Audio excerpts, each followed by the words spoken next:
loss comes in many different forms. The loss of a loved one, the loss of freedom, the loss of not being able to go outside and breathe without a mask on. This is all due to the anxiety of contracting the wretched coronavirus. This is what this pandemic has taken from us, our freedom. This fear of contracting the virus has interrupted everything in our lives, from our education to just trying to live a normal life. It has caused us feelings of stress, anxiety, and depression, and has forced us to become trapped in our own minds, prisoners of our thoughts. We are made to wear our safety daily, rethink every decision, and constantly assess our situations. Nothing is simple anymore. Every step we take is like the trickling sands in an hourglass. It runs out eventually. This is where I began to see my perception of time do a complete 180. Just because the world is on pause, time is not. It continues whether you're ready or not. Trust me, I wasn't ready for any of this. But then again, what 14-year-old ever is? Who would want to spend an entire year of their lives living in constant fear of getting themselves and their loved ones sick while also being a prisoner of their own minds? Not anyone I know. Within just the past year, 84.6 million people have contracted this virus, and about 1.84 million have lost their lives. This sparked a chain reaction, causing an explosion of thoughts, permanently changing my beliefs of time and death. Time goes on whether you like it or not. And as time goes on, it is up to us to decide how we live our new realities, whatever that reality may be. We need to be accepting of whatever comes our way and enjoy it before it's too late. Now, let me take you back to the beginning of my 5 stages of grief. Denial. A state that one refuses to admit to the truth or existence of a present situation or a life-changing event. A state that we all go through as we grieve. Saul McLeod, a psychologist and published researcher at the University of Manchester, wrote on simplypsychology.org that defense mechanisms are psychological strategies that are unconsciously used to protect a person from arising unacceptable thoughts or feelings.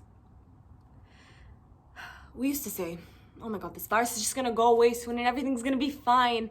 It has to, or so we thought. In February, our state of denial was at its peak. To think that we were actually going to go back to school after the Eid al-Watani break. I initially was happy about being able to stay home, if I'm being honest. We were convinced that everything was going to be okay. Everything will be back to normal in 2 weeks. It has to. I need to go to start high school. I need to finish the semester. It has to. We were wrong. 1 week turned into 2, then into 3, then into 4, and suddenly we're in May finishing up the semester at home.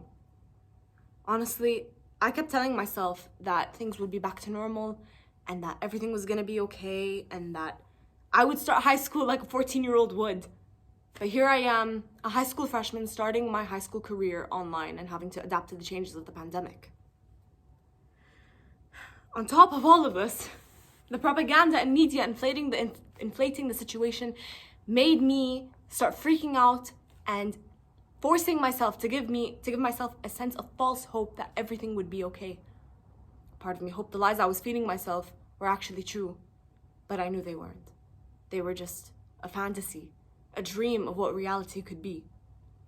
Suddenly, I started getting irritated by the slightest things and becoming very irritable. And within denial, anger came following close behind. Anger. A strong feeling of annoyance, displeasure, or hostility. The mask that hides the pain from the world. Being stuck at home caused me feelings of anger that words could not even express. I was spiraling with no sense of direction, and all I could see was red. I was most irritable during the 5th and 6th months of the lockdown. I'd wanted to buy fabric to make a dress as I had nothing to do and I wanted to try something new, since this was obviously the best time for it. I waited patiently for 4 months to be able to go to the fabric stores to get fabric for the dress I wanted to make, only to be told that they weren't going to be open for the next month and a half because of the new safety measures that were being enforced. When I tell you I was angry, I mean it. But this was only just a fraction of the situations that I was in that made me feel like I had lost control of everything and that I was paralyzed and unable to do anything about it. It was at times like this where I wondered why this was happening. Is this just one more injustice that is happening in our world? Are we being punished for another's sins? Is it not enough that the world is going through poverty, hunger, economic corruption, environmental detriments? The list goes on. And now we have to worry about a pandemic? The only consolation I had at the time was being with my mom, dad, aunt, and cousins. I hadn't seen anyone other than them for the past 6 months, and I was ready to see anyone at this point and do anything to do it. Oh, how I wanted to pop that bubble so badly. I was ready to bargain my safety to see anyone at that point. So I did. Bargaining. Negotiating the terms and conditions of a transaction. We as people bargained for our safety to go outside and be semi-normal. Please let us go outside. We promise we'll wear our masks. We'll even wear gloves. I even bargained for my birthday to be semi-normal. My birthday was in July, and it may not have been the birthday I expected, but I couldn't have asked for more. I was so lonely that I bargained my health and my safety to be able to see a dear friend of mine and have her come over to spend my birthday with me. My parents had never seen me like this, so even though they were still very, very hesitant, they let her come over and spend my COVID birthday with me. Ever since that day, I actually felt like a normal human being and not an animal locked in a cage. And I'd been able to see her after that, and since we knew that her family was safe, I continued seeing her, and I was genuinely okay for once. Slowly, placing our bargaining chips down on the table, we tested the waters, dipping our toes in until we were fully submerged. I gained and lost things while placing those bargaining chips down. I gained seeing a friend and being able to do semi-normal things with her. But I lost seeing my cousins. Since they were at high risk of getting COVID, I did not want to risk their health, so I decided to stop seeing them. And since I got to start seeing my friend, we began incorporating certain things that we did before the pandemic, like going to malls, seeing friends, etc. And ever since then, in my little world, everything seemed okay, relatively okay. But in reality, it was only falling apart. Depression. A state of feeling severe despondency and dejection.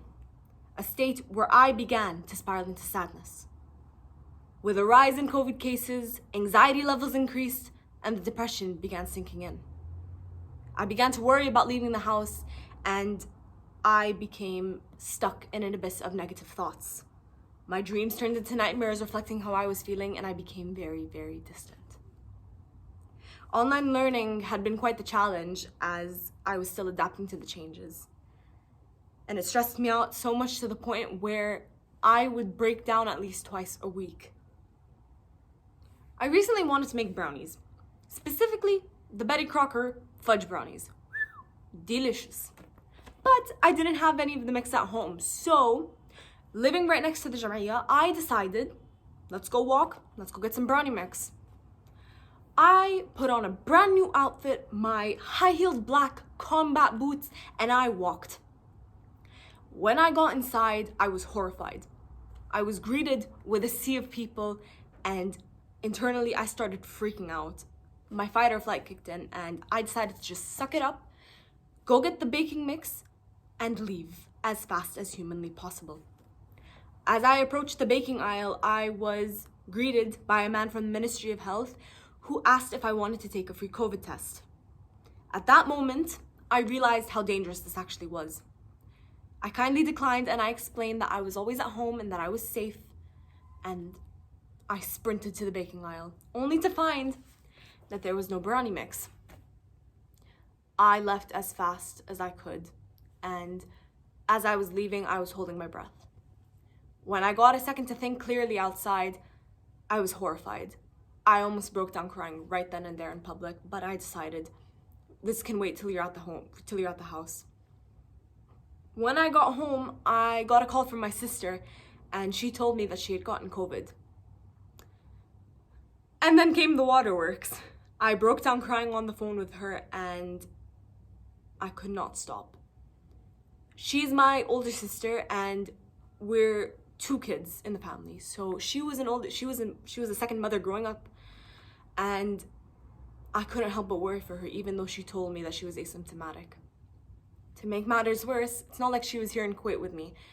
She was in Lebanon studying at university there, and being out of the country and having me miss her made the situation a million times worse. Acceptance. A willingness to tolerate a difficult situation. The final stage of my grief. My life really came into perspective that day. The day I realized that we took things for granted. If you asked me a few months ago if I was grateful for the pandemic, I would have said no with zero hesitation. None. Zero. Zilch. Nada. But now that I've had time to be alone with myself and truly understand the benefits of being alone, I would say that, yeah, I am grateful that this happened. It taught me that patience is key, and it showed me who my true friends were. I learned a lot about myself and how I was feeling mentally, physically, and emotionally.